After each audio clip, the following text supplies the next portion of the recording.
He removed the mirror his grandmother had forbidden him to touch his entire life. Behind it was a hidden entrance. What he found inside made him call the police. Subscribe to the channel and write in the comments which country you're watching from. Richard Marquez stood alone on the cracked pavement, staring up at the house that had once been the center of his childhood world. The afternoon sun filtered through the thinning branches of an ancient oak, its leaves casting trembling shadows across the sagging porch and weathered siding. The house seemed smaller than he remembered, like a once proud guardian worn down by years of quiet battles and neglect. The yard was overgrown, weeds bursting through the gravel walkway, brush climbing over the remnants of a rusted chain-link fence. A lopsided mailbox still bore his grandmother's last name, Clark, faded and peeling, the letters barely legible. It felt strange to see it without her presence behind the door, her voice waiting to greet him. Instead, there was silence so deep it pressed against his ears. His grandmother had passed only 3 weeks earlier, and the funeral still haunted him. He had arrived late to the service, caught in his job, his life, and the overwhelming guilt of distance he had kept for the last 10 years. She had been the only family he had left after the death of his parents when he was still a young boy. She raised him sternly, but with a fierce love that was often hard to decipher. She wasn't the kind of grandmother who baked cookies or laughed easily. She was watchful, wary, always paying attention to the shadows others pretended not to see. And she had rules that sometimes made sense and sometimes felt like walls built to keep the world away.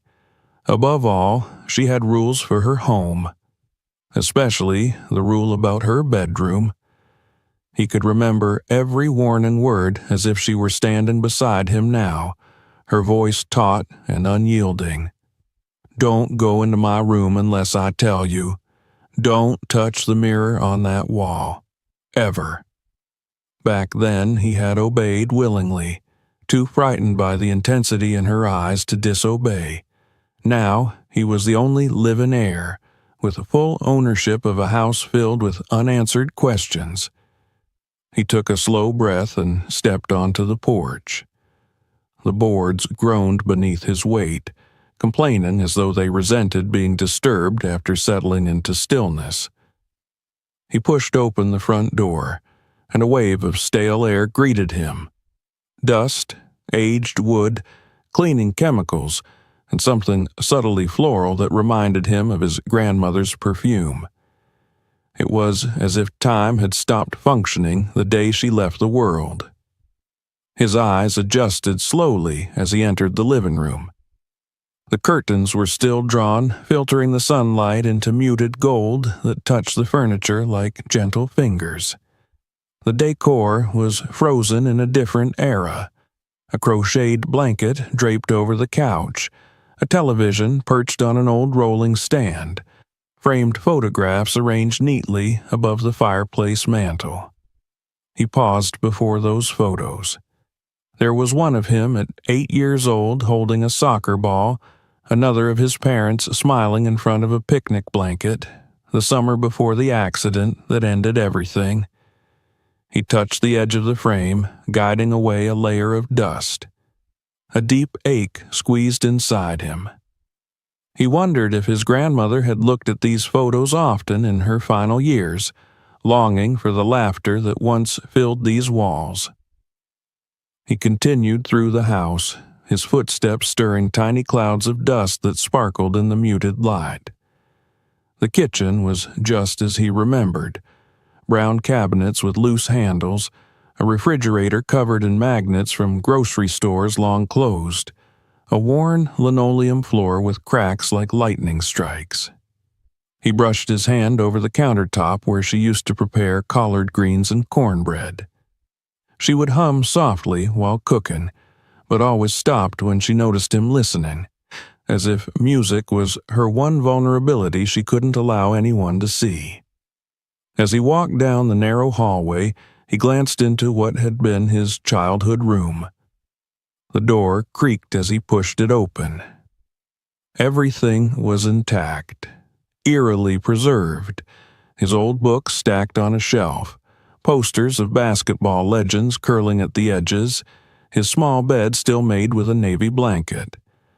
A small part of him felt comfort in this frozen familiarity, yet another part felt exposed, as though he had stumbled into a memory that wasn't meant to be revisited. It hurt to think she had kept this shrine of his youth intact for so long, even after he stopped coming around. But it wasn't this room that pulled at him. It was the one at the end of the hall, the one that had always been off limits.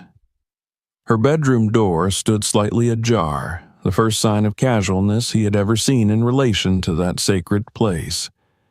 He hesitated before touching it, old habits of obedience flooding back with surprising force.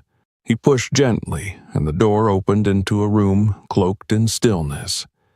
A large bed dominated the space, its quilt tucked neatly as if awaiting someone who would never return. On the nightstand sat familiar objects: her Bible, a pair of reading glasses folded carefully, a bottle of pills sealed and untouched. The curtains here had been drawn too, leaving the space dim and cool. But his attention was pulled instantly to the far wall. The mirror, it was even larger than he remembered, tall and rectangular, framed with dark wood carved into intricate patterns. It looked ancient, like something rescued from a mansion or a forgotten church. The glass was so clean it reflected every detail with hard clarity, making the room seem both more spacious and more confining. He stepped closer and noticed thick bolts securing the frame directly into the wall. Strange. Who bolts a mirror like this into place? And why so firmly? A shiver crawled up his spine before he could rationalize it. He remembered the way she would look at the mirror, how her eyes would flick toward it as if checking something, and always with caution. He forced himself to look away and turned his attention to the rest of the house. The place needed work. Electrical issues, plumbing repairs, fresh paint everywhere.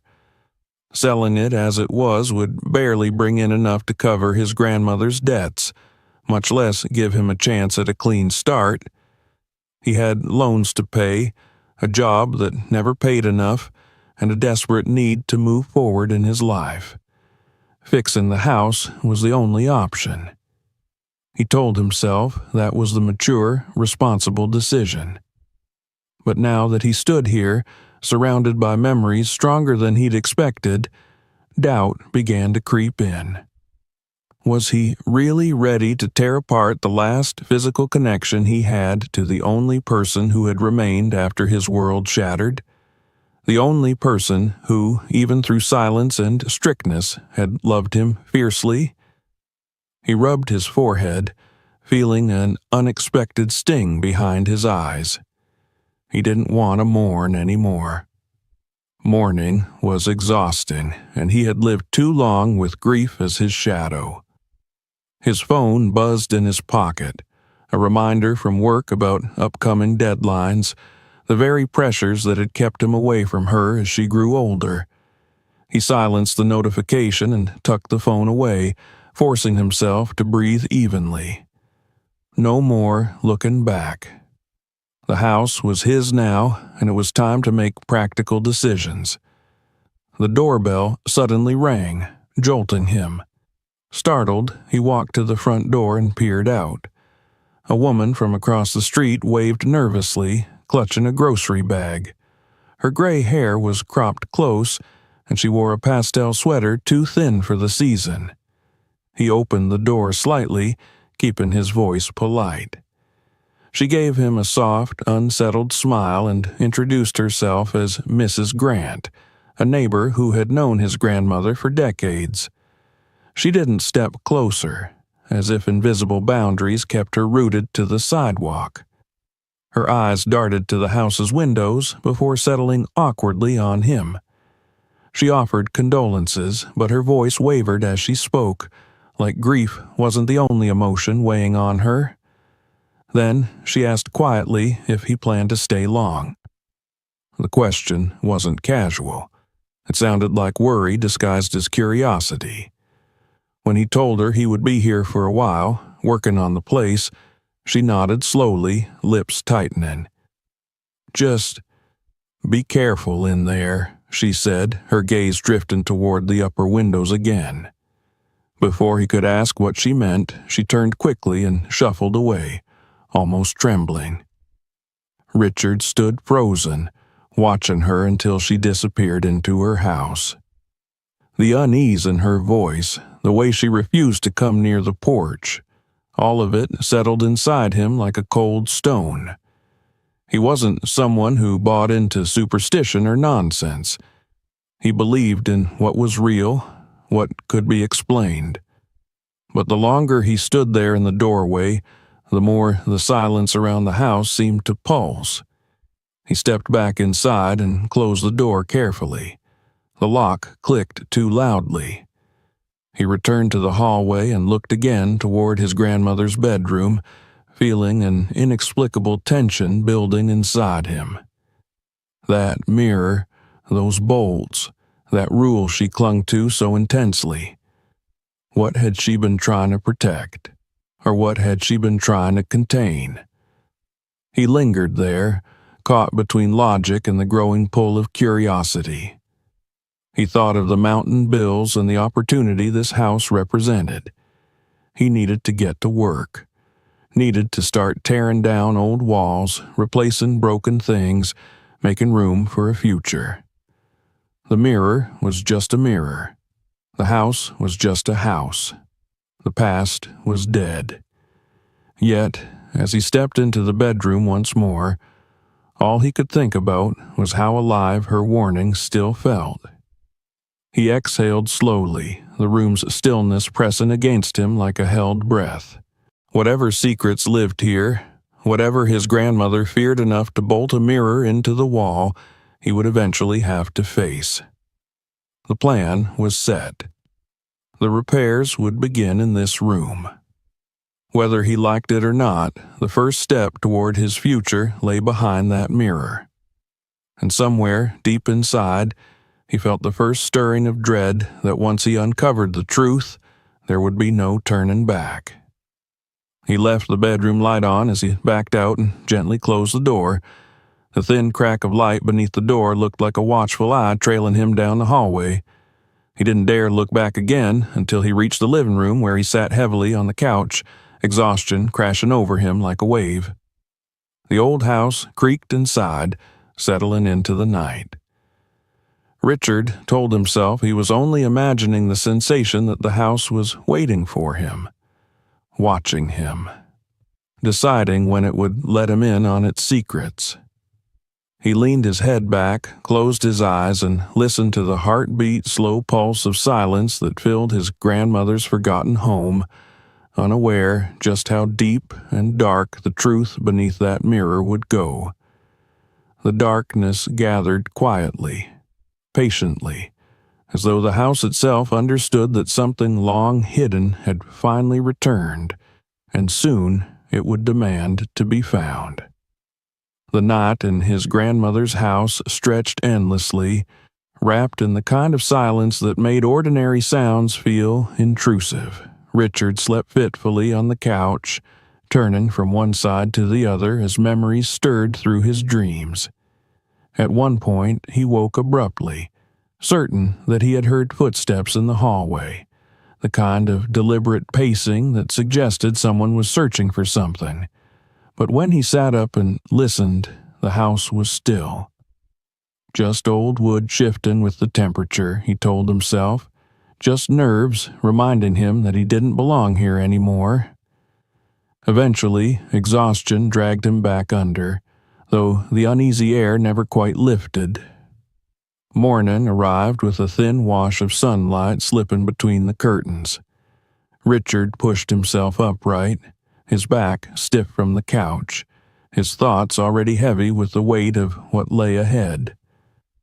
The house felt colder than it should have, as if the absence of its owner had seeped into the walls. He rubbed the sleep from his eyes and tried to shake off the lingering discomfort. Today was the day he would begin the renovations in earnest. Today, he would start with the hardest place, her bedroom.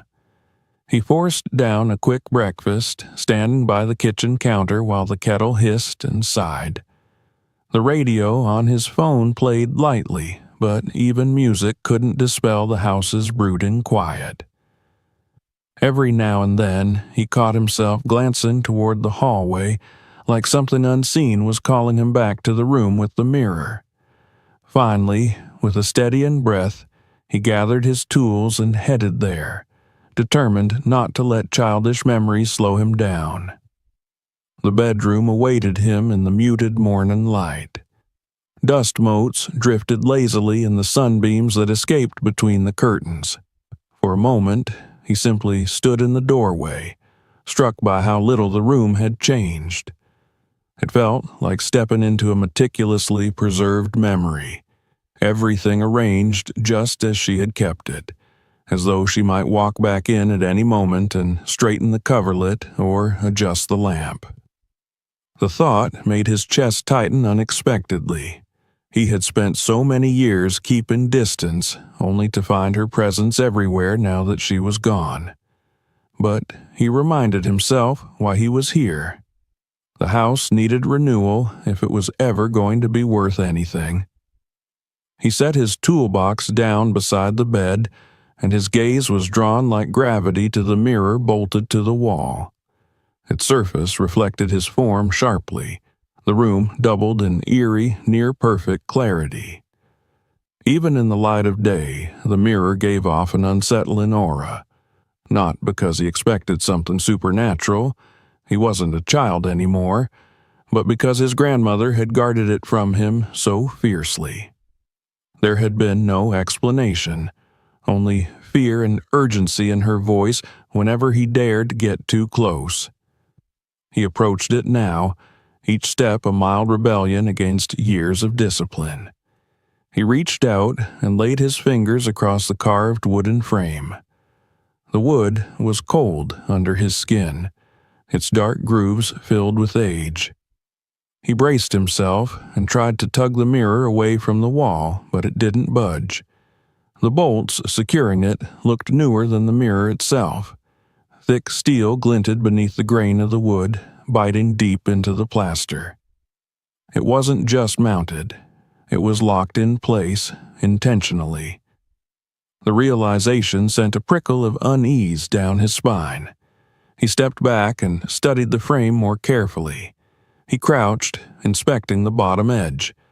Layers of plaster and paint met the frame seamlessly, too seamlessly. Someone had patched and repainted around this object multiple times. This mirror hadn't been moved in decades, maybe not since before he was born. His grandmother's voice echoed in his memory, "Don't touch that mirror." It wasn't a simple warning. He knew that now. It had been a barrier. A guard posted over a secret. Chewing the inside of his cheek, he considered leaving it alone. He could simply paint around it, work around what he didn't understand. But practicality pushed back. If there was damage behind it, mold, a cracked support beam, old wiring, he'd have a bigger problem later. A mirror could not be allowed to dictate the fate of renovation plans or the value of this house. Even if it had meant something to her, she was gone, and he had to live with the consequences of whatever lingered here. He steadied his hands and set to work. The first bolt required effort, the screwdriver scraping as he forced it to turn through years of rust and stubborn resistance. When it finally loosened, a metallic groan reverberated through the room, making the air feel heavier. He paused, glancing over his shoulder as if expecting someone to appear and scold him. But the room remained still, the house observing this forbidden act in silence. He moved on to the next bolt. This one gave way a little easier, though the sound it made was no less jarring. With every bolt removed, the mirror became less stable. He slid furniture into place beneath it to catch its weight and avoid shattering the glass. He couldn't explain the nervous sweat gathering on his palms, but he kept going, his heartbeat thudding loud in his chest. The final bolt clinked to the floor and the mirror, now freed, leaned ominously forward. He took hold of the frame and slowly tilted it outward. A puff of dust spilled into the air, catching the light like drifting embers. The weight nearly overpowered him, and for a moment he feared it would crash forward and shatter into 1,000 punishments for disobedience. But he managed to guide it safely onto the cushioning furniture, his breath ragged with the effort. He stepped back and stared, the mirror now removed, and the truth behind it exposed. The wall did not look like the rest of the room. It was a slightly different shade, smoother, as if finished with greater care. More importantly, it bore a rectangular outline, faint but unmistakable, a hidden door. His pulse quickened. He reached out and traced the uneven edges, feeling where the plaster met the frame of something concealed. At the bottom, a small seam separated slightly from the rest of the wall, like a secret trying to reveal itself. He swallowed hard. Curiosity pulled at him relentlessly, even as anxiety pressed down with equal force. He searched the edges until he found it, a latch buried under a thin layer of paint. He scraped the brittle coating away until the metal revealed itself. It looked almost new under the old paint, as if someone had maintained it regularly. Someone who wanted this hidden space secure but accessible. His fingers tightened around the latch. He paused, looking around the bedroom one more time. Nothing stirred. The sunlight held steady. The air was still. Only his own pulse beat like a warning. But he had come this far. There was no turning back now. He pulled. The latch clicked sharply, and the panel popped forward. Cold, rushing air greeted him, carrying a scent of earth and forgotten things. The narrow entrance yawned open, revealing a vertical steel ladder trailing downward into darkness. He grabbed his flashlight from the toolbox, flicked it on, and aimed the beam inside. The light barely penetrated the gloom. The ladder looked old but sturdy, disappearing into a shaft that seemed to drop much deeper than the house should allow. He hesitated at the threshold. His grandmother had kept this hidden for a reason, and she had done everything she could to ensure he never discovered it. The weight of that truth pressed against his chest, tightening his breath. But standing at the edge of a mystery that had shaped his entire life, he couldn't simply walk away. He placed one foot onto the first rung. The metal groaned under his weight, reverberating up the walls like a whispered dare. He took a breath and descended into the unknown. As he went deeper, the daylight above faded into nothingness, replaced only by the weak glow of his flashlight. The walls around him were concrete, etched with time and streaked with moisture. The air felt cooler, denser, tinged with the metallic scent of old machinery. Each rung of the ladder creaked but held firm, urging him downward until his feet finally met solid ground. He turned slowly, raising the light to reveal the space before him. It opened into a wide, bunker-like room, its ceiling low and reinforced with steel beams. Rows of dusty shelves lined the walls, filled with boxes and case files. Old equipment sat on tables, radios with cracked dials, stacks of VHS tapes, black and white monitors that looked like relics from another age. There were notebooks, too, their pages yellowed, corners curled. Charts and city maps were pinned haphazardly, covered in markings and dates, like the obsessive research of someone who feared forgetting even the smallest detail. Richard stepped forward cautiously, his shoes stirring a veil of dust from the floor. He swept the beam of his flashlight across the room and caught sight of photographs pinned in clusters on the wall to his left. He approached them slowly. Dozens of faces stared back at him. Men, women, teenagers, children, some smiling, some caught mid-expression. Beneath several of them were handwritten notes. Missing, case closed with a question mark, identified but never found. His heart hammered. He recognized a few, faces he had seen on old flyers when he was young, faces of people whose disappearances had been whispered about in the neighborhood with fear and resignation. People no one ever saw again. And then his breath caught in his throat. At the center of one cluster hung a photograph he knew all too well. His parents, captured in a candid moment shortly before they died. His mother's warm smile and his father's easy stance brought a sudden burn of tears. Beneath their photo, his grandmother had scrawled notes, details he had never known existed, police reports, witness accounts, conflicting statements, words circled angrily, not accidental. The room spun for a moment as he tried to ground himself. His grandmother had built this underground watchtower of truth. She hadn't simply been strict or paranoid. She had been preparing, documenting, protecting him, because she knew something real, something dangerous. The flashlight trembled in his grasp as the enormity settled in. This secret wasn't just about a mirror or a room. It was about lives stolen, stories buried, families torn apart. It was about the lie he had believed for years about his parents' death. His grandmother's warnings weren't madness, they were fear. Fear of what might come for him if he uncovered what she had spent decades fighting alone. Richard stepped back, his breath shallow, his thoughts racing. He stared into the dark corners of the room, imagining her coming down here quietly at night, writing in those notebooks with trembling determination, knowing she couldn't stop the past, but maybe, just maybe, she could save the future.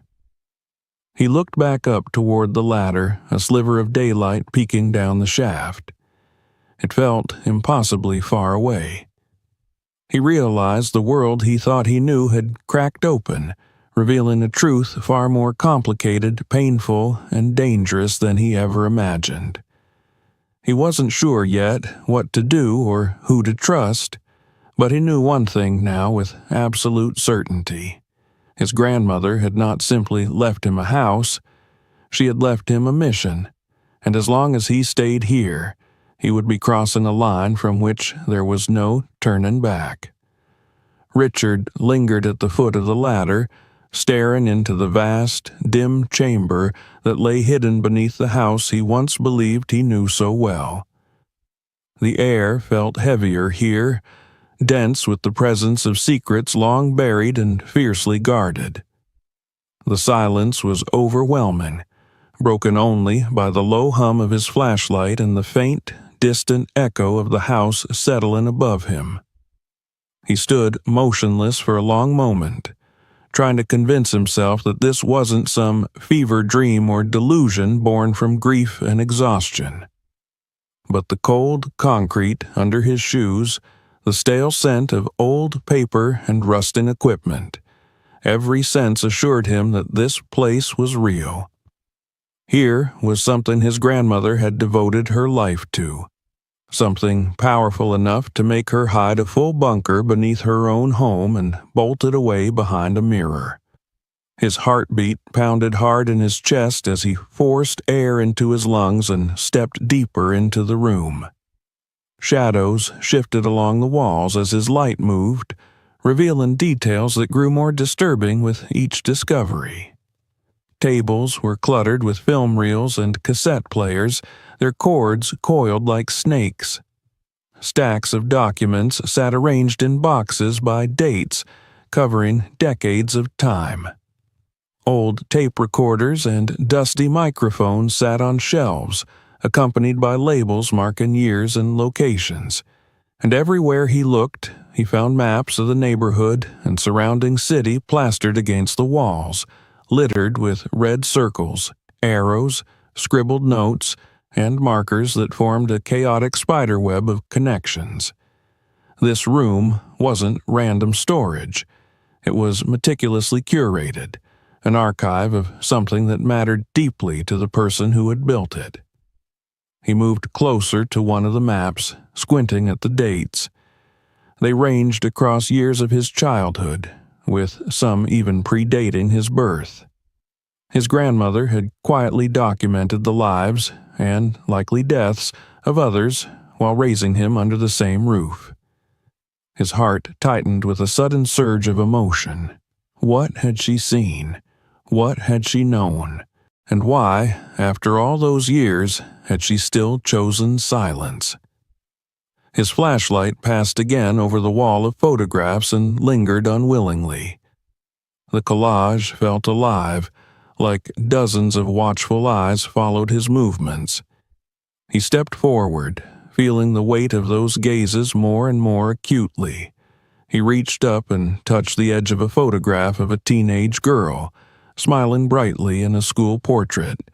Under her name, the word "missin'" was scrawled. Then his hand drifted to the next and the next, each picture accompanied by terse, chilling notes. Never found, last seen, presumed runaway. When he found the cluster featuring his parents, he froze, unable to move or even breathe at first. His father looked strong, confident, full of potential in his pressed shirt and easy smile.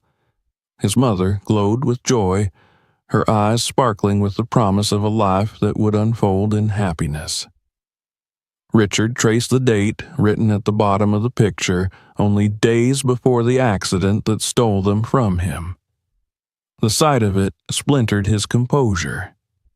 He swallowed hard, blinking back tears that threatened to spill. His childhood had been anchored by the belief that life was cruel but random, that a tragic twist of fate had taken everything from him. That belief had shaped him, hardened him, haunted him. Yet here, before him, evidence suggested it was not fate at all. It was a choice made by someone who believed they could destroy a family and disappear into safety. Someone who believed they could silence witnesses forever. The walls seemed to close in around him. His flashlight trembled. He leaned against the table nearest to him, his thoughts spiraling into a storm of grief and rage. How long had his grandmother lived with this burden, unable to speak it aloud? How much fear had she swallowed down while raising the last surviving member of their family? He noticed a familiar object on the edge of the table. His grandmother's distinctive handwriting on a worn notebook. Carefully, he picked it up and flipped through the pages, discovering entries detailing suspicious activities in the neighborhood. She had cataloged strange cars that parked under the cover of night, men lurking near playgrounds and storefronts, families who vanished without a trace. Every entry was organized and dated, sometimes accompanied by photos or receipts stapled to the pages. His grandmother hadn't been paranoid. She had been vigilant. As he read further, he found a section devoted entirely to his parents. There were snippets of interviews she had conducted with neighbors, notes from meetings she had arranged in secrecy, and copies of police documents that didn't match the official statements he remembered seeing as he grew old enough to ask. Names of officers and local officials appeared throughout. Some crossed out with red ink as though she'd discovered their involvement and condemned them silently. Others had question marks beside them, maybe because she wasn't entirely sure who among them was guilty and who was merely negligent. He stumbled upon a page with a name he recognized, a powerful politician whose face appeared often on the news, speaking of justice and community reform. She had drawn a thick circle around his photograph with words that twisted Richard's blood to ice. Responsible. Ordered. Forced silence. He stared at the page, his mind reeling with the implications. A man who now sat in government halls dictating the future of the city, maybe even the country, had been linked to horrors buried deep in their community's past. And his grandmother had been tracking him, gathering proof of what he did and preparing something. It suddenly made sense why she had hidden this room. If she had revealed it while still alive, they might have silenced her too. Maybe they had tried. The thought tightened his throat.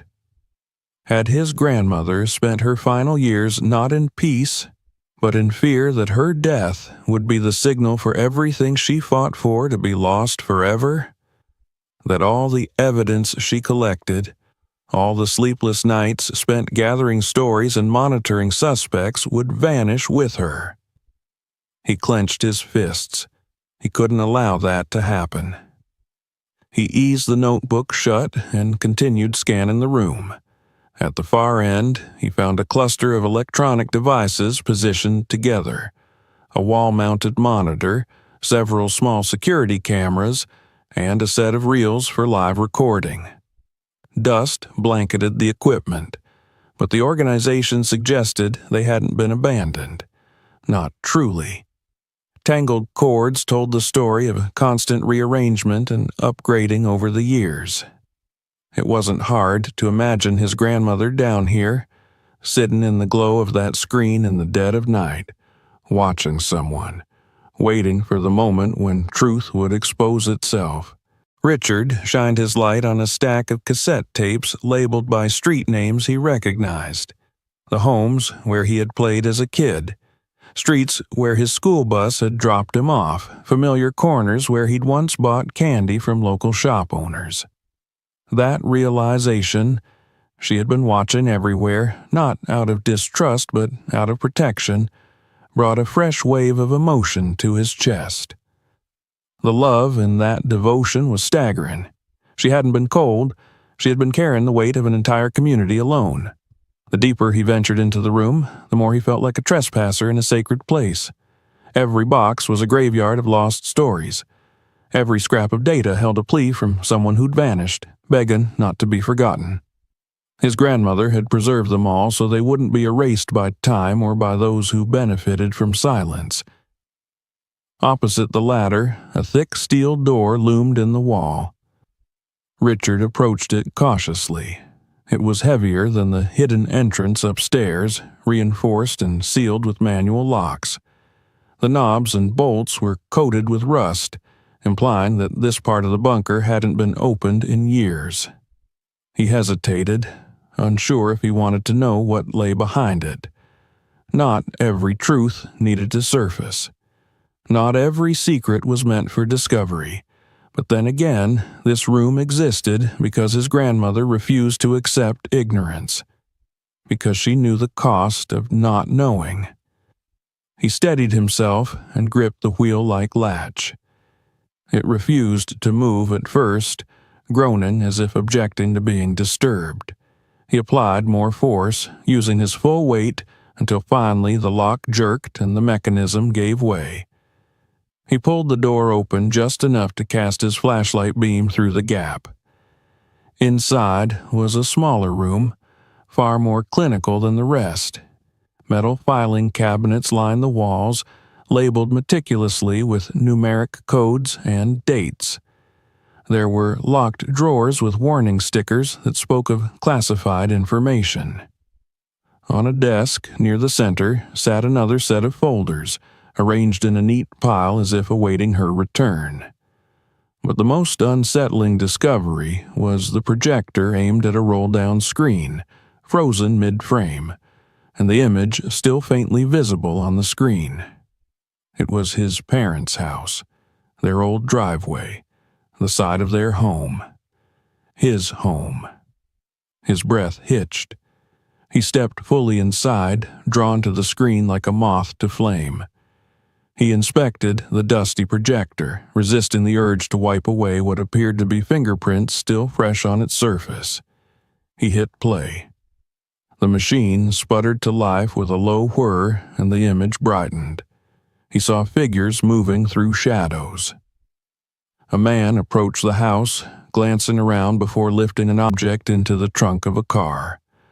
Another man followed moments later, carrying something wrapped in a sheet.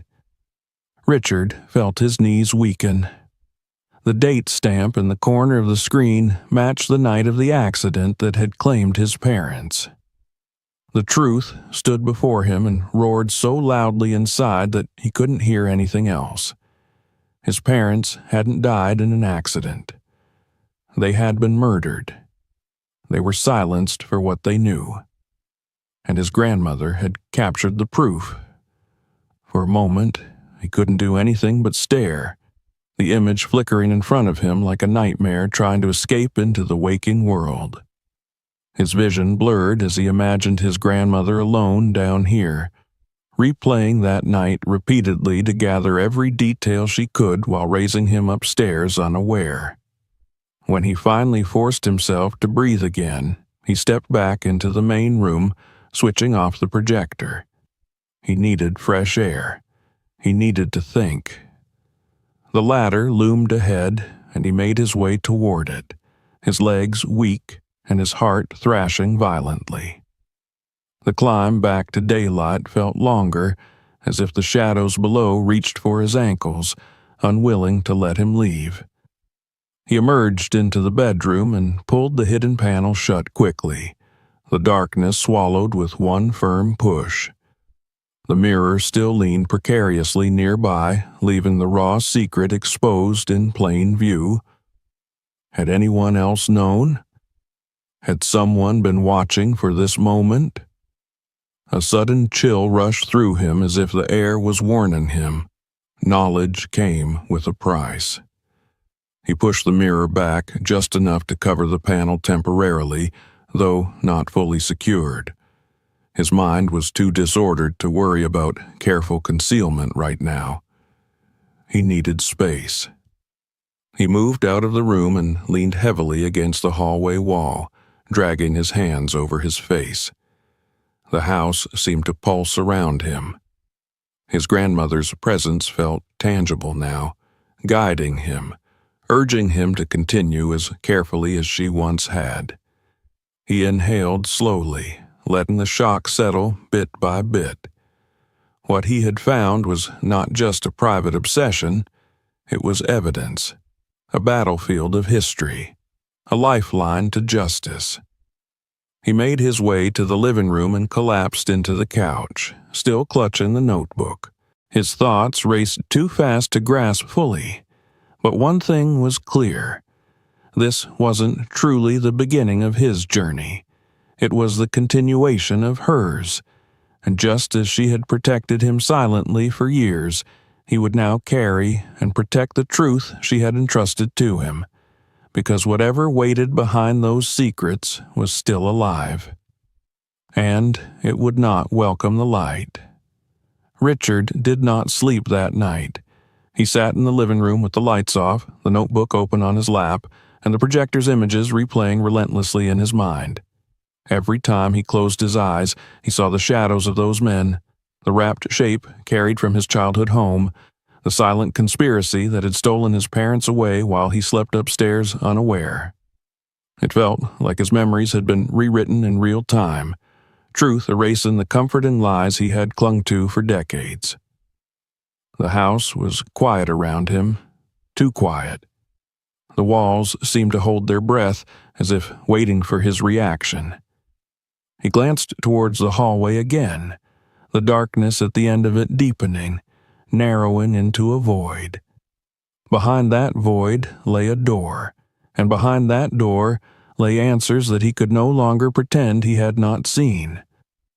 His grandmother had hidden her battle not out of paranoia, but out of fear. Fear of people with enough power to bury families, to silence neighborhoods, to turn tragedies into accepted fictions. She had chosen vigilance over surrender, turning her own home into a fortress of truth. The enormity of her sacrifice pressed upon him until he felt like his chest might crumble under its weight. Morning eventually broke, pale and uncertain. Richard rose stiffly, his muscles aching from tension rather than exertion. A headache throbbed behind his eyes, and his mouth was dry from a night spent clenching his teeth. He poured himself a glass of water in the kitchen and leaned against the counter, staring out the window at the street he once rode his bike down without fear. Now he wondered how many hidden histories were buried beneath those sidewalks, how many lives had been erased quietly while the world carried on above them. A movement outside caught his attention. A car he didn't recognize idled across the street, its windows tinted too dark to see inside. The engine rumbled low, steady, patient. Richard held his breath as he watched it. He tried to tell himself that people parked on the street all the time, but not here, not in a neighborhood that had emptied out over the years, not with the way the car pointed directly at his house, unmoving, like an observer waiting. He didn't dare keep staring. Instead, he stepped away slowly, chest tightening. The water in his glass trembled slightly. His fingers had begun to shake. Paranoia? Or had someone already noticed that he had discovered what was meant to remain hidden? He moved back into the living room and sat for a moment, waiting. The car didn't leave. The engine never revved. Whoever sat inside seemed committed, as if they had all the time in the world. Richard felt the walls of the house closing in again. He grabbed his phone and checked signal strength. 3 bars. Good. If danger came, he would not be alone in it. The thought offered little comfort, but it was something. Eventually, the car pulled away, slowly, almost casually. Yet he felt no relief. It wasn't the kind of departure that brought closure. It was a promise. We know you're there. He rubbed his face and stood. If he was going to make sense of everything, he needed to start where his grandmother had, collecting facts, building a clear picture of the forces she had been up against. He returned to the hidden room and descended once more into its shadows. The ladder creaked beneath him, the air chilling as he went deeper, but his resolve grew more solid with each rung. He wasn't just searching for answers now. He was preparing for a conflict his grandmother had fought alone for far too long. He began carefully reviewing her notes, creating his own understanding of the chain of events. She had documented decades' worth of disappearances and threats. People from their community, good people, vanishing after witnessing crimes or resisting exploitation. Police reports that dismissed victims as criminals or runaways. Coroners who signed off on inconclusive causes of death without question. Officials who reshaped narratives until families accepted heartbreak as inevitability. It hadn't been random. It had been orchestrated. Richard followed the pages that detailed those early years when his grandmother first became suspicious. There had been break-ins, unexplained fires, intimidation tactics, meetings she had attended with other concerned neighbors who wanted to fight back but feared retaliation. Some had tried to speak out and then disappeared. Others were forced into silence. And through it all, his grandmother continued her quiet war, building a network beneath the surface of daily life. Her notes revealed patterns, hidden deals, forged community initiatives masking corruption, money flowing into hands that profited from subjugation. In the middle of it stood the same name written in thick ink, Councilman Tom Avery, now a senator campaigning for national office as a symbol of change and hope. Richard remembered seeing Avery on television, speaking passionately about justice and reform. He remembered believing him. Now, understanding what lay beneath the polished speeches made his stomach churn. Avery had built his empire on suffering, people like his parents who got too close to truths that threatened the powerful. Richard mapped out the timeline and saw another chilling realization forming. His grandmother's investigations intensified the same year his parents died. Their deaths weren't just casualties. They were warnings. And she must have known all along. The sheer courage it had taken for her to continue after losing her own child was staggering. She had lived each day carrying that pain while also raising a grieving boy, pretending to be nothing more than a strict grandmother with old-fashioned rules. All the while, she descended into this bunker night after night, preserving proof that Avery and those who served him hoped would vanish. Richard felt tears again, not from sorrow alone, but from admiration so fierce it burned in his veins. She had fought a war without telling him because she refused to let fear define his future. She wanted him free of this darkness. Yet she left him the truth anyway, knowing that someday he would need it. He wiped his eyes and steadied his breathing. The question now was what to do with everything she had left him. He turned to the desk that held the most recent documents, wanting to know how far she had gotten in her plan. He found transcripts of overheard conversations, printouts of emails, recorded calls. The last entry in the notebook was dated only a week before she died. It mentioned Avery's upcoming speeches and hinted that he had moved to silence the last witnesses who could expose him. She had written one chilling line beneath her notes. "If anything happens to me, it won't be natural." Richard's heart stopped. Could her death have been murder? Had they eliminated her to ensure that her story died with her? He recalled how quickly the funeral arrangements had been pushed through, how the hospital had been reluctant to provide full details, citing privacy and procedure. He had been too overwhelmed to question anything then. Now, every detail felt sinister. His fingers tightened reflexively around the notebook. He closed it and set it down carefully. He needed help, allies, people who would believe him and who had the courage his grandmother had. The police wouldn't be an option. They were part of the machine that erased people like the ones on the wall. He climbed back up the ladder and emerged into the bedroom again. This time he didn't bother hiding the entrance. Let anyone see what he had seen. Let them know that fear no longer lived here alone. He went to his phone and started searching for contacts. Journalists known for exposing corruption, activists who had battled against the same forces his grandmother had. He wasn't sure who would answer or who might dismiss him as delusional, but he had documentation. He had evidence. He had purpose. The phone rang as he waited. His pulse picked up with each ring. Finally, someone answered. A woman introduced herself, her voice calm but alert. Richard explained carefully who he was, what he had found. He didn't expect her to believe him immediately, but she didn't hang up. She listened. And when he paused, she asked thoughtful questions, noting details he hadn't even yet processed. She asked to meet him, to review the documents, to help figure out the next steps. The relief he felt was almost overwhelming, but he kept his voice steady. They arranged a time for the next day. After the call ended, the silence that followed did not feel as suffocating. There was momentum now, a thread connecting his grandmother's hidden war to a future where justice might finally surface.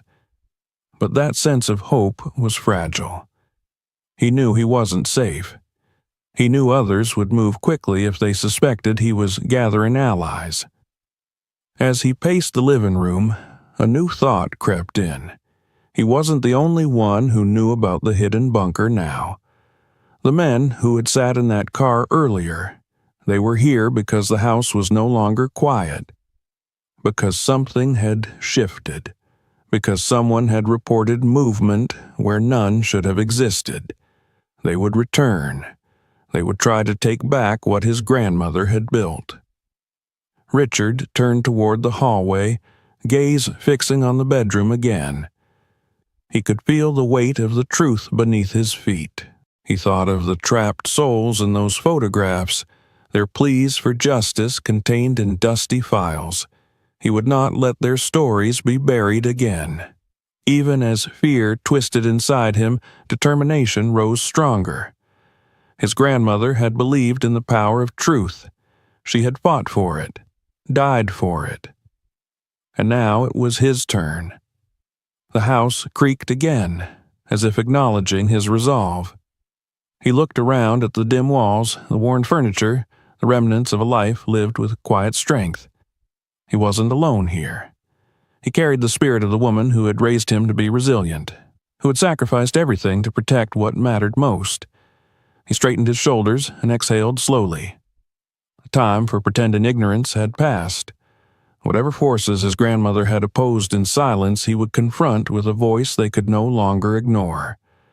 He owed her that. He owed his parents that. Most of all, he owed himself the truth.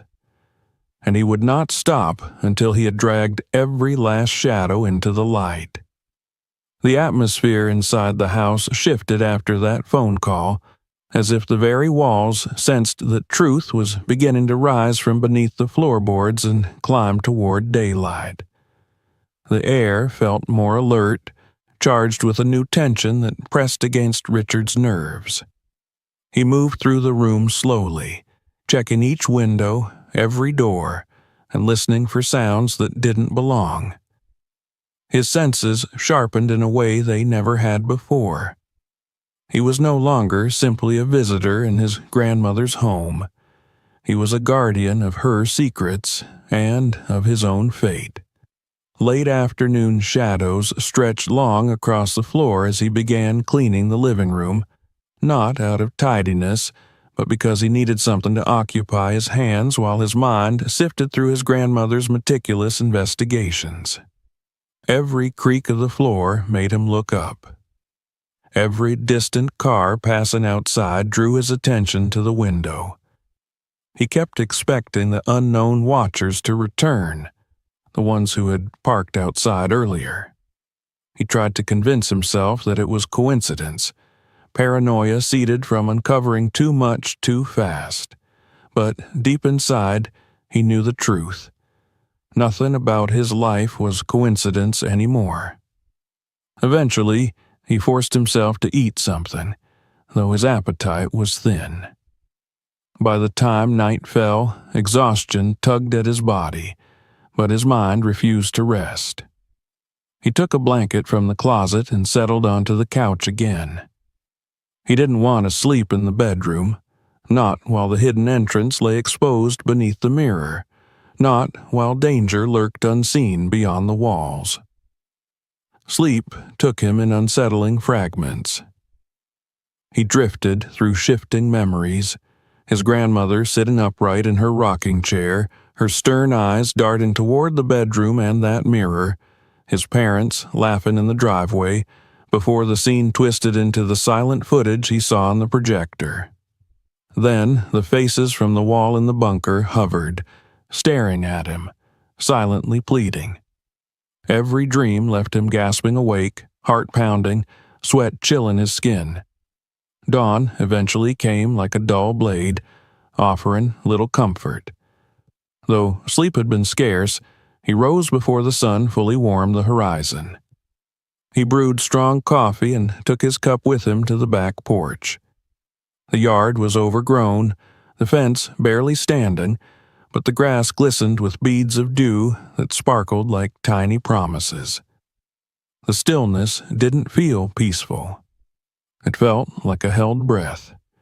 He checked the street. No car this time. For the moment, he was alone, or so he hoped. He returned inside and began organizing the evidence he intended to show the journalist who had agreed to meet him later that day. But as he worked, a sudden clang upstairs interrupted his concentration. The sound came from the bedroom with the mirror. He froze. The mug nearly slipped from his hand. The house was too thick with silence for that noise to be accidental. Not wasting another second, he grabbed a heavy flashlight from the counter and made his way down the hallway, each step quiet but purposeful. His pulse hammered in his ears. When he reached the bedroom door, he paused, listening. Nothing. As if the moment he arrived, the house once again melted into stillness. He pushed the door open slowly. To his terror, the mirror was no longer leaning where he had left it. It had fallen flat against the floor, lying face up, reflecting the ceiling light in fractured angles. The panel in the wall behind it stood slightly ajar, not wide open, but open enough that he instantly knew one horrifying truth. Someone had been here. His chest tightened. His throat dried. The intrusion wasn't imagined. Someone knew the secrets hidden in the house, and now someone had crossed the line between observation and action. He forced himself forward, his voice shaky as he called out. No response. He knelt and inspected the mirror. The way it lay suggested it had been moved deliberately and then dropped in haste. Footprints smudged against the floor, dust disturbed too freshly to have been his. He swallowed hard, then turned his light to the panel and the ladder descending into the bunker. He didn't hear movement below, no breathing, no clink of equipment. But that brought no comfort. How long had the intruder been here? What had they taken? Or worse, what had they left behind? He descended the ladder with caution, each rung vibrating beneath him. His flashlight beam drifted across the underground room. Nothing looked overturned. The projector remained off, but a faint disturbance caught his eye. A drawer to one of the filing cabinets now stuck halfway open, a file missing from its row. Panic gripped him. He moved closer, scanning for the label that should have rested there. It was from a box labeled Avery, the most crucial evidence his grandmother had gathered. Gone. His knees nearly buckled. The reality was instant and brutal.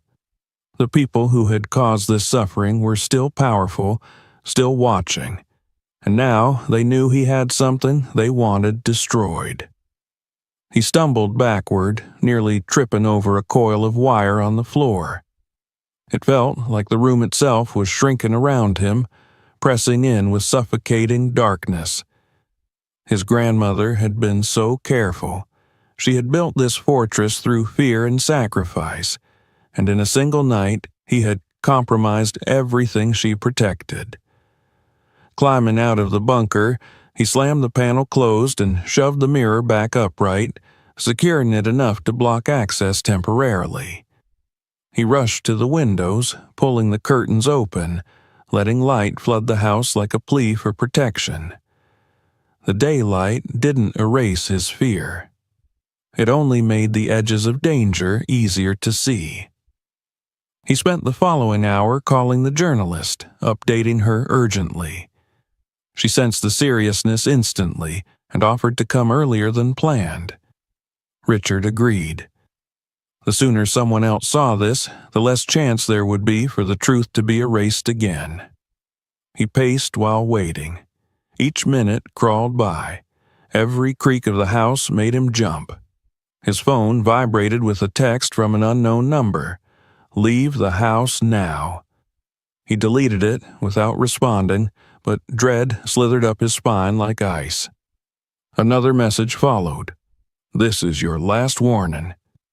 His hands trembled as he placed the phone down. Now they were being blunt.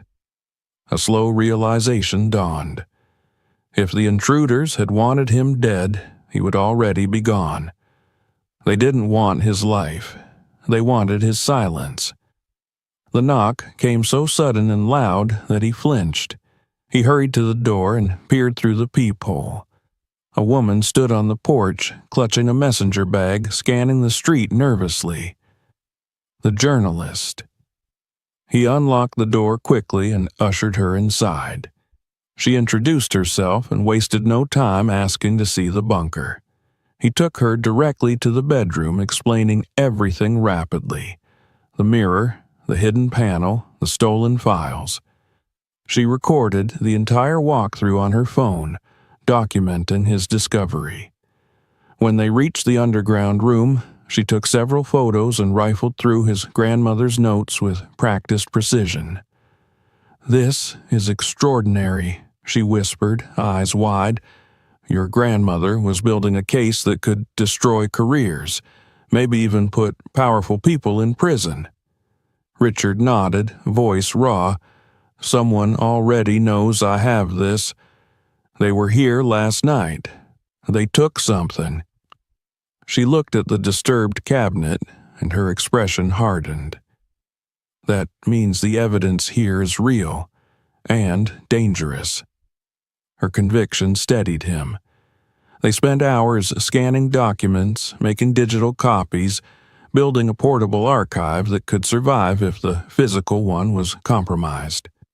She made calls, arranging for allies to meet them soon: lawyers, activists, others who could help protect and expose the truth.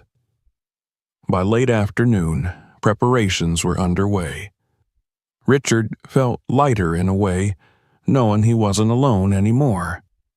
But beneath the relief simmered a deeper, sharper awareness. The threat was still present, and now it was accelerating.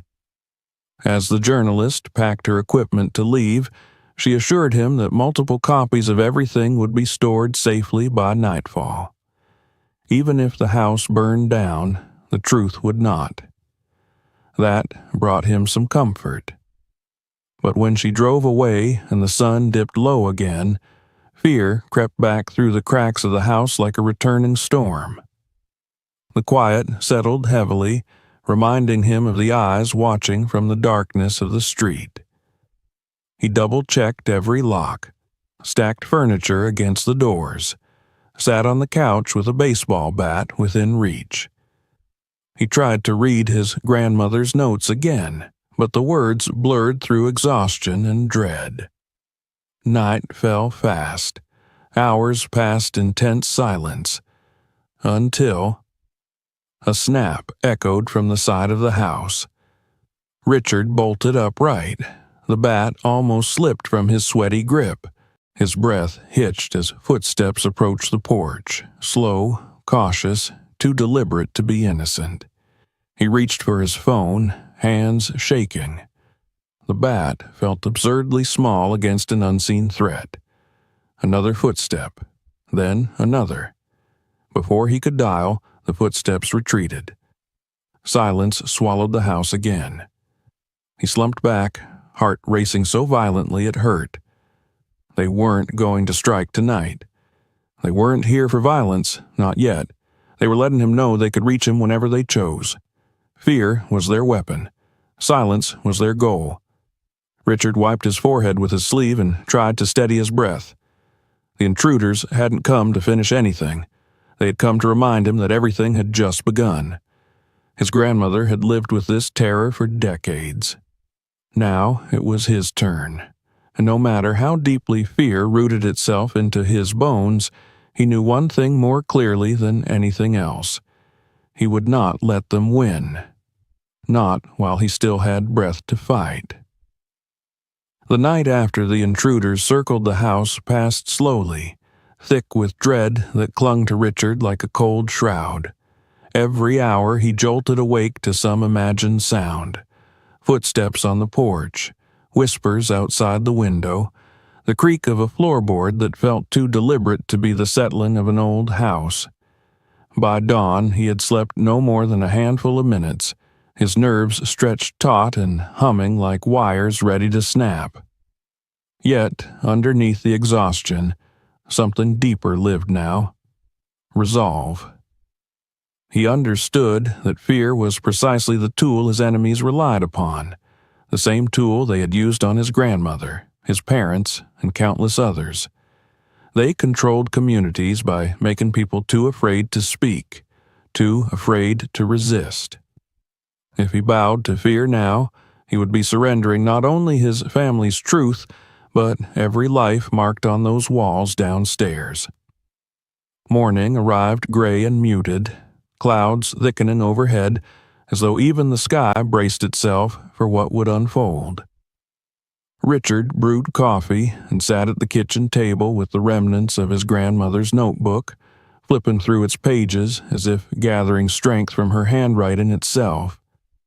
Her notes felt alive, a whisper of her guidance reaching across time. He imagined her seated here decades before, writing by dim lamplight, each stroke of her pen fueled by a will far stronger than fear. It humbled him, inspired him, made him ache. By mid-morning, the journalist returned with 2 colleagues, a lawyer, and an activist who had spent years confronting institutional corruption. They arrived in a small, inconspicuous sedan, scanning the street carefully before stepping out. Their presence filled the house with a new energy, one that made Richard feel less alone. He ushered them inside quickly, locking the door behind them. They exchanged greetings quietly, their voices low and cautious. The lawyer, a man in his late 50s with steady, sharp eyes, introduced himself and immediately asked to see the bunker. The activist, a woman younger than the rest, moved with determination, already setting her recorder and notepad on the table. Together, they descended into the basement room. Richard watched their faces as they surveyed the underground archive, the rows of documents, the meticulously organized evidence spanning decades. They were not shocked by the existence of such a place. Corruption had taught them not to underestimate what ordinary citizens might resort to when institutions abandoned them. But they were astonished by the depth and breadth of the archive. It was not the work of a paranoid recluse. It was the diligent, methodical work of someone who knew she was fighting against a system. "This is the kind of material people dream of finding," the journalist said, flipping through a dossier with reverence. "Your grandmother was extraordinary." The activist nodded, eyes shimmering with admiration. "She documented what everyone else was too afraid to speak about. This isn't just evidence. It's history. It's testimony." Their words brought a tightness to Richard's throat. He felt an overwhelming pride swell inside him, a validation of everything he had suspected about his grandmother but had never dared to believe. For so long he had thought of her silence as emotional distance, unaware it was the armor she wore to protect him. The lawyer began carefully gathering the files they would need most urgently: documents linking Avery to specific acts, testimonies from families whose loved ones had disappeared, details of police involvement, and, the most striking, the visual recordings of the night Richard's parents died. He handled them with precision, scanning everything into multiple secure drives and cloud systems. Redundancy was key. If someone tried to destroy one copy, others would outlive it. As they worked, the journalist asked Richard countless questions, not only about the evidence but about his grandmother, his childhood, the strange moments he remembered but never understood until now. Richard answered everything he could, sometimes halting, sometimes steady, rediscovering parts of his past with new clarity. Every new memory illuminated another facet of his grandmother's quiet resistance. Her late-night outings, her cautious glance out the window whenever a siren wailed, her insistence that Richard never answer the door when she wasn't home, her refusal to let him play in certain parts of the neighborhood. None of it had been arbitrary. She had been shielding him from the same dangers she tracked underground. Hours passed. The work became a coordinated ballet, scanning, copying, cataloging, encrypting. The lawyer murmured occasionally, crunching sequences of numbers or legal references under his breath. The activist transcribed testimonies and cross-checked details, mapping the constellation of crimes that Avery and his associates had scattered across decades. The journalist compiled everything into a timeline narrative, carefully weaving facts into a story that the public could understand and rally behind. At noon, they took a brief break, sitting around the small kitchen table with sandwiches and bottled water. No one spoke much. Each person seemed lost in their thoughts, steeling themselves for the magnitude of what they were about to unleash. There was no illusion that this would be safe. Avery was wealthy, connected, and ruthless. Exposing him meant inviting danger, but none of them wavered. "This is bigger than any of us," the lawyer finally said, breaking the silence. "If we hesitate, the next family will be destroyed. The next witness will disappear." The weight of his words settled heavily but firmly. Richard nodded, a pulse of determination beating in his chest. The group resumed their work. By mid-afternoon, they had assembled the core evidence into a package ready for public release. Written reports, digital archives, witness statements, maps, photographs, and, most critically, the video footage of Richard's parents' final hours. The truth was no longer confined to the bunker. It lived now in encrypted drives, secure servers, and the minds of people who refused to be silenced. As they prepared for the public announcement, the journalist placed a hand on Richard's shoulder. "I know this is painful," she said softly. "I know seeing what happened to your parents must feel like losing them all over again. But this, what you're doing, will mean something. It will shake the foundations of everything Avery built." Richard nodded slowly. "It has to. He can't keep burying people." The time came. They set up cameras and microphones in the living room, careful to angle the footage away from the windows.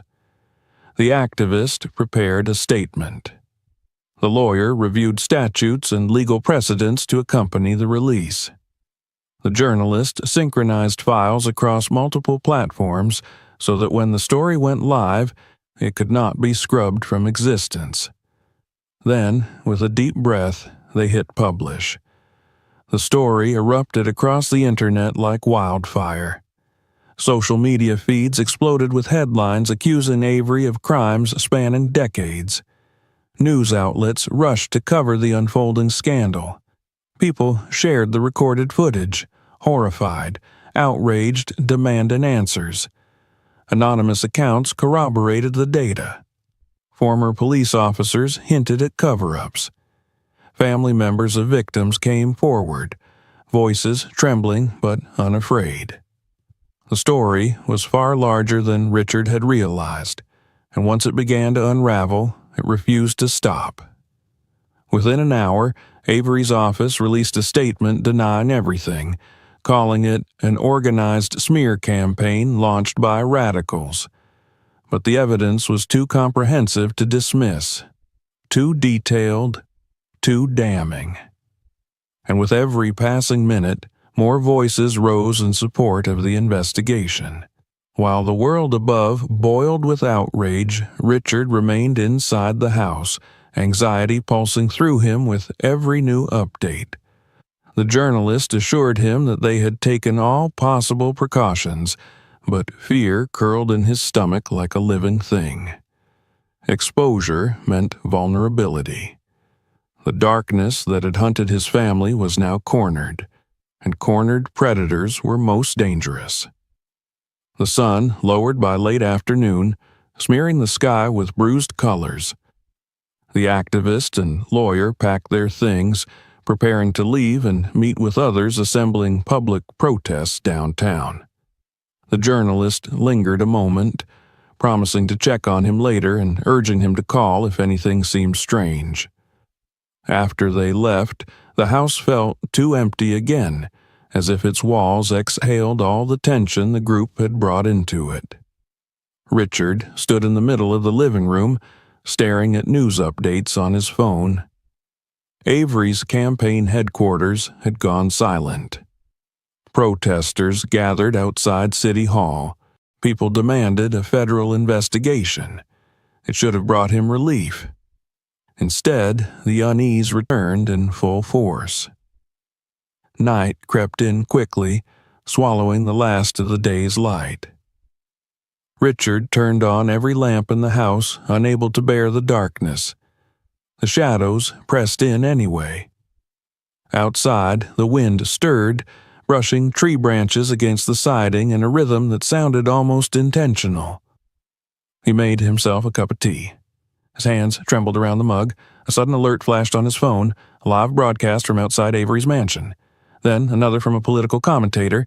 Then a trending hashtag calling for Avery's immediate arrest. The story had broken through every barrier his enemies might have erected. It was now too big to hide, too loud to silence. For a moment, he allowed himself to breathe. Then came the knock at the door. It was soft at first, almost polite. Then it came again, firmer this time. Richard froze. No one should be visiting him now. His allies had gone. Neighbors rarely approached. No one came knocking after dark in this neighborhood anymore. The knock came again. He approached the door slowly, bat in hand, heart hammering against his ribs. He didn't open it. Instead, he pressed his ear to the wood, listening. Silence. Then a low voice murmured through the door, deep and calm. "Richard," it said, "we need to talk." A chill ran through his veins. He knew that voice. He had heard it in recordings, in speeches, in news broadcasts. He had heard it while his blood boiled with rage. Tom Avery stood on the other side of his grandmother's door. The predator had come, not with fear, but with confidence. Richard stepped back, gripping the bat so tightly his knuckles ached. The house held still, waiting. The truth was out. Now the darkness wanted to negotiate, and Richard understood with terrifying clarity that the unmasking had only just begun. Richard stood frozen, staring at the front door where Avery's voice had seeped through like poison. Every instinct screamed at him to stay silent, to not give the man who had been the architect of so much horror even the smallest satisfaction. The house's air felt brittle, like a single wrong breath would shatter the fragile safety left within its walls. He forced his feet to carry him backward, away from the door, each step careful and quiet, as though Avery could see through solid wood. A faint tremor ran through Richard's hand as he tightened his grip on the baseball bat. Even the wood seemed to sense the danger it might soon meet. For a moment, silence lingered again. Then came a sound. Slow, deliberate footsteps descending from the porch. Gravel crunched under polished shoes. The car door clicked softly. The engine started, pulled away, but Richard did not allow relief to seduce him. This wasn't retreat. It was reconnaissance, a final warning. We see you, we know you, and we're coming back. Only when the engine noise faded did Richard allow himself to breathe again. His lungs ached from holding on to panic too long. He sank against the nearest wall, the bat slipping from his fingers, and closed his eyes. Every nightmare he had endured, every suspicion his grandmother had borne alone, had materialized at his door in the flesh. He imagined Avery on the other side, wearing his public mask of charm, but underneath, something sharp, cold, hungry for power, and willing to mutilate truth itself to protect it. Richard pressed his palms to his face and stayed still until he managed to command his body to move again. He retrieved his phone with hands still shaking and texted the journalist. The response came almost immediately. "We're bringing you somewhere safe. Don't open the door for anyone. Lock everything. Stay in the living room. We're on the way." He followed every instruction. Windows, doors, curtains, Everything locked and blocked, the house turned into a fortress once again, though nothing felt strong enough to fend off what lurked beyond. He kept his bat close. He waited, heart pounding in uneven rhythms. It didn't take long before headlights swept the street out front, and soft knocks tapped out a pattern she had described beforehand, so he'd recognize it. A password knock, a signal of safety. He opened the door only when she spoke his name. They rushed him into the car, and the vehicle peeled out of the neighborhood swiftly, but not so fast as to draw police attention. In the seat beside him, the lawyer stared intently ahead, scanning for any tailing cars. The activist's gaze searched his face, assessing his state, looking for cracks fear might have carved into him. The journalist reached over and pressed a hand to his shoulder in steadying reassurance. He hadn't left the house for anything other than groceries since arriving. Now, as they drove away, he realized he was finally stepping into the same world his grandmother lived in for years. The world where truth and survival existed in conflict, and every block held predators lurking in official badges and expensive suits. They didn't take him to a police station or a visible activist office. Instead, they brought him to a modest community center that had become a quiet headquarters for the investigation. People bustled through the main room with purpose. Computer screens glowed with open files and maps. Phones rang with urgent messages. Volunteers, lawyers, victims, and allies gathered in whispered clusters. The scandal wasn't just news, it was movement. A momentum too large to be silenced again. One of the victim's daughters, now a grown woman, stepped forward to thank him. Her voice trembled as she spoke of the hope she finally felt after 20 years of unanswered questions. Richard didn't know how to respond. He felt unworthy of gratitude when he himself was still unraveling the truth of his parents' fate like an exposed nerve. But her presence, her gratitude, these things fueled him. For hours they worked beside him, reviewing what had been published, analyzing Avery's denials, preparing for legal escalations and possible arrests. Richard remained quiet, listening, learning, deepening his understanding of the battle he had inherited. His grandmother's evidence wasn't the end of the story. It was the foundation of a reckoning. Night deepened around them before the journalist insisted he get some rest. They had prepared a small private room upstairs in the center for him. Plain walls, single bed, minimal furnishings. It was safer than the house for now. Richard lay down fully clothed, the exhaustion of the previous days claiming him quickly.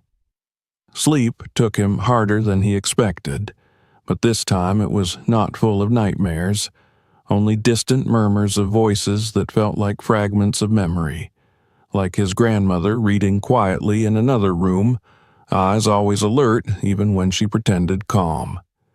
When morning arrived, sunlight poured over the city with an almost defiant brightness. Richard joined the others downstairs, where the lawyer greeted him with solemn news and a spark of hope. Federal investigators had now taken an interest. Several officers had been suspended pending inquiry. One of Avery's known associates had been taken in for questioning. Evidence was spreading faster than Avery could stamp it out. Every hour drew the truth further from the grave that had contained it. But retaliation also intensified. The community center received threats, emails, calls, anonymous messages dripping with menace. Protesters gathered around City Hall demanding Avery's indictment, while groups loyal to the senator angrily countered. The divide widened, tension stretching like a rope about to snap. The journalist took Richard aside and told him with soft urgency that he held more power now than anyone else in the room. He had become the symbol of the story, the man whose family's tragedy connected to everything people were now learning. Whether he had wanted it or not, people were turning to him as the voice of truth his grandmother never could be. Richard didn't feel like a leader. He felt like someone clinging to the edge of a cliff. Yet, when he thought of her, the woman who stayed silent only so he could grow strong, he knew he couldn't retreat now. They asked him to speak at the first major press conference scheduled that afternoon. He stared at them in disbelief at first. He had never spoken to crowds, much less on live television. But the idea of honoring his grandmother's work through silence felt like betrayal. He agreed. He spent the morning crafting his thoughts, reflecting on the lives pinned to the walls of that underground bunker, the laughter of children who no longer existed, the dreams of men and women whose names had been replaced by headlines labeling them missing or troubled. He remembered his parents, his father teaching him how to tie his shoes in the driveway, his mother's soft singing as she tucked him in. Their love, their light, stolen. In the afternoon, he stepped onto a makeshift stage outside the city's municipal building. A sea of faces stared back, some hopeful, some furious, some desperate. Cameras pointed toward him from every angle. Microphones crowded the podium like metal serpents. He swallowed, his palms slick despite the cool air. He began speaking slowly. His voice wavered at first, but steadied as he spoke about his grandmother, about her strength and her devotion to protect people who no one else would protect. He talked about fear, the way it governed a community, suffocating justice. He described the evidence she had preserved in secret, the proof that exposed how power had fed upon the vulnerable. And then he spoke about his parents. His voice cracked when he said their names, Michael and Angela Marquez, their identities restored after decades of being reduced to a tragic headline. He promised that their deaths would no longer be a closed case or a forgotten one. The crowd listened in profound silence. When he finished, they erupted with a roar so fierce it felt like thunder rising off the pavement. Chants filled the air. Justice for the lost. Arrest Avery. No more silence. Richard stepped away from the podium in a daze, heart pounding with adrenaline and grief and something else, vindication. The journalist embraced him. The activist squeezed his shoulders. Even the lawyer allowed a solemn smile. The people had taken the truth into their own hands. That night, the community center remained buzzing with activity. Volunteers worked around the clock to protect the digital evidence, assist families, and communicate with legal authorities. Hope and vigilance lived side by side. Richard slipped away for a moment, stepping outside into the cool air. He looked to the horizon, thinking of the old neighborhood and the house that had held his childhood, sheltered so many secrets. He realized now why his grandmother had always been so guarded. She fought an enemy that wielded both power and shadow. But now the shadows were shrinking, scorched by truth. The next day, when it was finally safe enough, he returned to her home with the journalist and several volunteers. They sealed the bunker entrance with reinforced barriers, ensuring that the archived evidence there remained protected, but no longer hidden so precariously behind a mirror. They photographed everything, boxed items carefully for preservation, and removed what was needed for ongoing investigations. Richard stood in his grandmother's bedroom once more, staring at the wall where the mirror had hung for so long, guarding the truth like a silent sentinel. He ran his hand over the plaster where her secrecy had lived.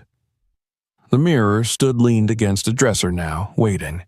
He lifted it, not as a burden, but as a tribute, and rehung it on the wall. This time not to conceal anything, this time as a reminder, a remembrance. The reflection it cast now included him, not as a frightened child, but as the man she had prepared him to become.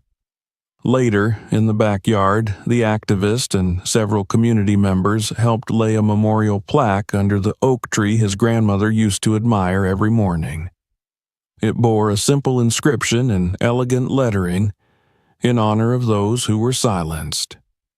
Your stories rise again. Beneath it, smaller but no less powerful, dedicated to Eleanor Clark, whose courage lit the way. Richard placed fresh lilies beneath the plaque and whispered a promise that trembled through his entire being. "I'm still here, Grandma," he murmured, "and I won't let the truth die. Ever." He stayed there a long time, watching the wind stir the leaves above him. For the first time since he arrived, he felt at peace in this house, not because the danger was gone, but because he knew he wasn't facing it alone. The voices of those lost would no longer be ignored. Their justice had begun. When he stood again, he felt the presence of his grandmother nearby, not as a ghost of fear, but a memory of strength, guiding him into a world she had fought so hard to change. This house was no longer a hiding place. It was a beacon, and Richard would carry its light forward into every darkness that remained. If this story kept you on the edge, don't forget to hit subscribe right now. New, shocking, true stories are coming soon, and you do not want to miss what happens next. Share this video with someone who loves mysteries as much as you do, and keep watching.